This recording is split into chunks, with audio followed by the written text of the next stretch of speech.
we can start it off with Daemons of the Shadow Realm. And Daemons of the Shadow Realm, I think is episode 3 to 8 or 3 to 9. I'm not 100% sure. Some of these will have episodes already out, like ReZero. Listen, I get it. I'm not going to be talking about those. We'll fully be caught up by next week. I know that for a fact. Now that like Marriage Toxin is the only anime that has like multiple episodes, I can just stack that on top of the normal maybe 1 or 2 episodes I have to watch for anime with each week. Makes my life a lot fucking easier, which makes me happy. But yeah, so the first anime that we are going to talk about is Daemons of the Shadow Realm. Oh, this is not the right notes. Yes, this is not the right notes. Okay, yes. So the first thing that I had put it out for the whole thing for the episode, which is funny, I don't think I had it. And to be fair, these aren't just like things, singular things. These are just like jumping off points for me. But it's obvious that after the attack on the manor, I don't think either side that we have seen is trying to hurt either of the siblings. I do think that the side helping the village is hiding something deeper. Otherwise, I don't think the parents would have ran away. But overall, I think there is a bigger, what the fuck? I don't even know what I wrote. A bigger force out there that they're going to have to deal with. So, in the episodes between episode 4 and episode 9, the manor was attacked. Now, they dealt with it pretty decisively, showing how like the organization that the sister's with is actually fucking strong. But from what I've seen from the first episode all the way to like what we have right now, with the exception I think 1 episode, I don't think either of the organizations or either of the sides that are trying to bring back the siblings to the village, or the organization that is like working with the sister that is trying to find the parents properly, I don't think either one of them is like truly evil. That's like my big takeaway, right? Also, let me hold on, give me a second real quick. I'm going to put that down a little bit more. I think that works. I don't think either side is really outwardly evil, right? I think they might have their own personal agenda. They have their own sexual things, because like there are certain things that you could latch onto where, like the village, obviously the mother and the dad ran away with the sister, so they obviously wanted to avoid something and all that stuff. But there are also people within the organization that the sister's working with that is kind of weird. There's Asuma, I don't know why I remember his name, who's like obviously Jin does not like him for some reason. Jin does not like that motherfucker. I don't know why. I can't tell you why. I can't explain to you why that is the case. But Jin 100% does not like Asuma. For some reason, he just doesn't. I can't tell you why. But Asuma acts kind of weird. The parents disappeared when going on a plane to, I think it was Okinawa, because I think the mother is from Okinawa. But it is weird, right? It is weird that they would go ahead and they would do that. They act this way. So I don't think they're outwardly evil. Both sides, I think, are hiding something. But I do think there is a bigger threat, because obviously somebody hired all these thugs to attack the manor, but I don't think it was either side. It might be somebody on the inside. I actually do think it's potentially someone on the inside, or at the very least, that motherfucker Asuma knows something that he's not telling people. That is my big like theory with all that. But overall, I don't think it's something. I think eventually we'll see both sides come together to want to help the siblings. I think that's going to be a big thing. Alright, next on my notes. The power to accept the seal and break powers. Hold on. Give me a second. Oh, fucking so much AI shit on this Google thing. It's actually very annoying. Hey, go. The power to accept the seal and break powers are a choice, meaning at least one sibling refused to take it in the 400 years it has not been accepted. It's such a fascinating dynamic. Also, the sister is overpowered as fuck with the break power. The fact that she can break bonds with other Daemons is insane. So, during the episode, like after the manor, the brother asked the sister, "Hey, like what the?" No, it wasn't. It was either before. It was after the attack on the manor, where the sister actually explains like how she got the power, what's been happening to her this entire time, and we see that the sister actually got the power because she ended up passing away. And it's due to people's invention, like due to other, you know, insurgency factions going after them and trying to do stuff to them. And what she found out is when you are a sibling who has been born, who was born to a twin, who was born during the nighttime, all that stuff, that you actually you don't go to like the afterlife properly. You actually go into this weird purgatory space where you can actually be accepted, being like, you could either take this power that I'm going to give to you, or you can just move on. You have no issues, you have no problems, you can just move on and live a normal life, don't even have to accept the power. But if you do, we'll bring you back to the world with this power, do what you want with it. I don't know, it doesn't seem like there's any parameters to the actual power, it doesn't seem like that there's actually any rules to the actual powers. It just seems like that the powers are actually just things that happen. Also, thank you on the lives on the TikTok side. I appreciate it. I acknowledge you. I appreciate it a lot. I'm trying to see the name, but I can't see it properly. Also, thank you for the follow as well. I appreciate it. I appreciate all the love. But the sister obviously made the choice to take the power. And that also means that the brother, I should find out the names. Hold on a second. I keep saying brother and sister, character, Daemons. I should probably know the names because calling it brother and sister is very weird. Asa and Yuter, there we go. Fried chicken or watermelon Kool-Aid? A fried chicken, 100%. Also, that is such a bad. Jesus Christ, what a thing to ask. Jesus fucking Christ. But So Asa decided while she was in her death to take that power, and it kind of makes sense given who Asa is. I like Kool-Aid more. That makes sense. I mean, hey, they go both well together, right? Fucking fried chicken Kool-Aid, fucking great concoction.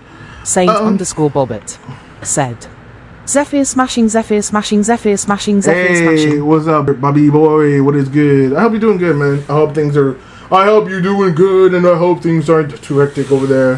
What is that going on? Oh yeah, but also took this power and explaining like her life and her decisions, and I kind of get it. I kind of understand why she took that, because when you live a life of being constantly hunted down for so long, for so much, and doing all this shit, yeah, I'd probably be a little fucking annoyed too, for being honest. Hello.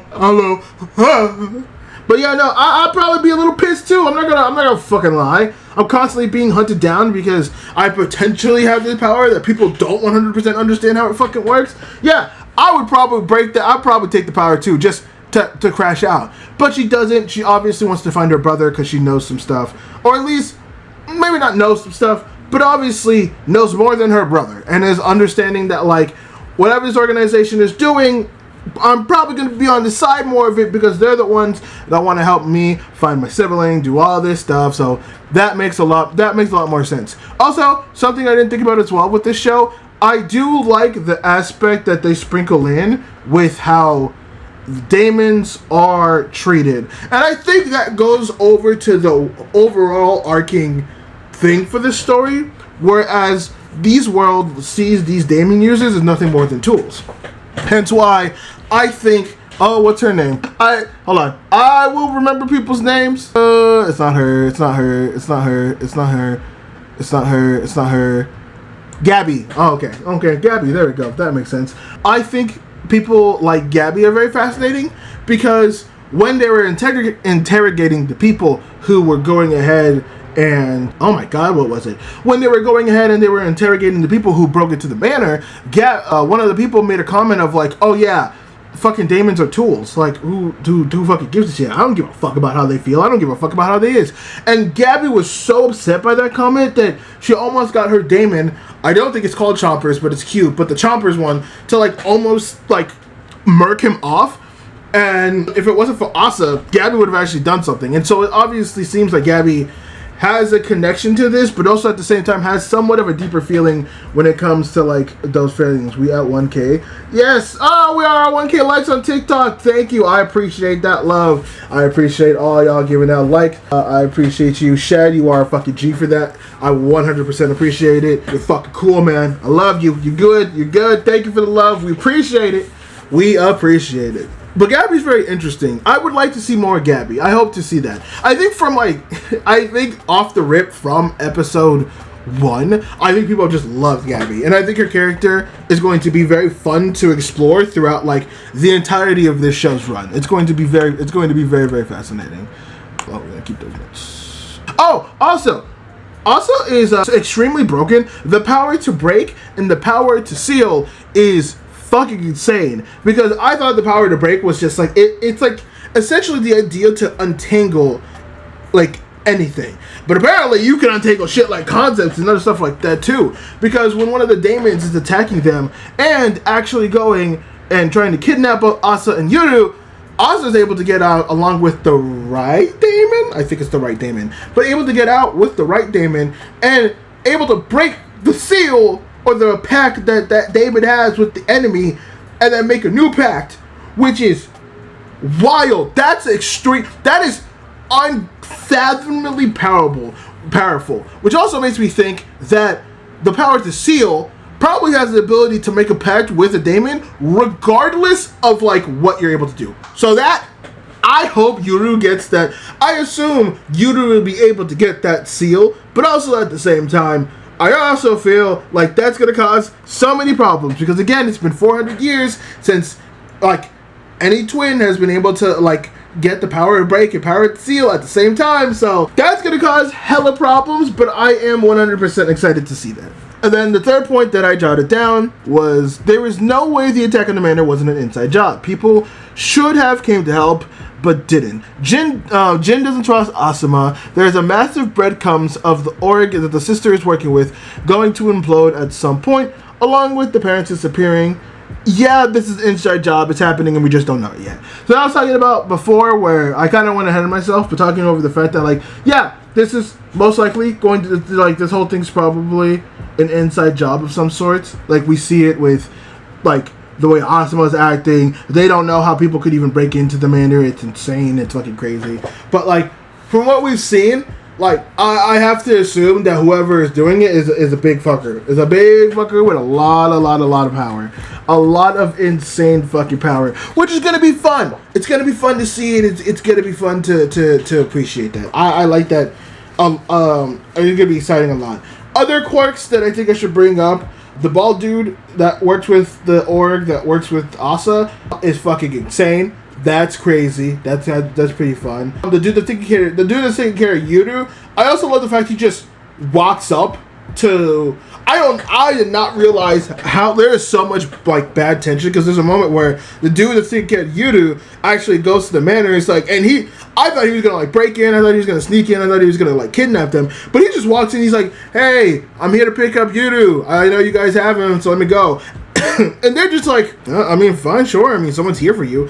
Which is crazy. Like, I think there's like an understanding that like we probably shouldn't fight, because like it's gonna cause some bullshit. But the old man that leads the org and Jin and like the dude that's taking care of Yuru, there is obviously some like animosity there that we just don't know yet. It's kind of insane, and I like appreciate that little tidbit. It's very fun. It's very fun. It's very interesting.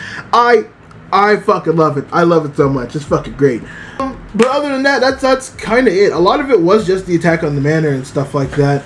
It was also nice to see when they got separated and sealed.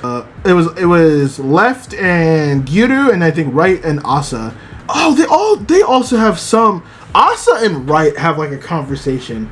I can't remember, but he kind of calls her out on something that like. I think it's something of her being afraid or some shit like that. But it was a very interesting conversation from what I remember. It was something that was like, oh, okay, the Right's onto something. Like the Right's kind of cooking. Fucking my knee, god damn it.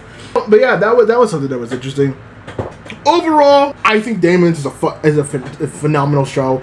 I think it's great. I think it's good. They're really cooking with this shit. This shit is fucking amazing. I can't get past you how much I love this. It has not given me like the overwhelming like excitement that other stuff have, like ReZero and Needy Streamer Overload, but I see the writing and it being so good. Daemons definitely have become something of a slow build at some point, where it like grabs you in, and then now we're pausing. Now we're like, okay, let's build up this again. Like, we got you in the first episode, everything got hectic, everything's kind of cooling down, so let's go ahead, let's pull you in a little bit, some more. We're gonna lay down the foundation, and then we're gonna go fucking crazy with it. I see it on the horizon. They're going to cook. I mean, it's the creator of Full Metal Alchemist. We know how there's so much good grace here that I could give. So I already know that we're about to cook with this. This is about to cook so fucking well, and I cannot tell you how excited I am to watch them cook. This is gonna be fun. This is gonna be so goddamn. Ooh, girl, I cannot help it. You are my new obsession. I think I'm falling for you. That is my love confession. You're staying on my girl. That should count as trespassing. I cannot help it when I'm falling.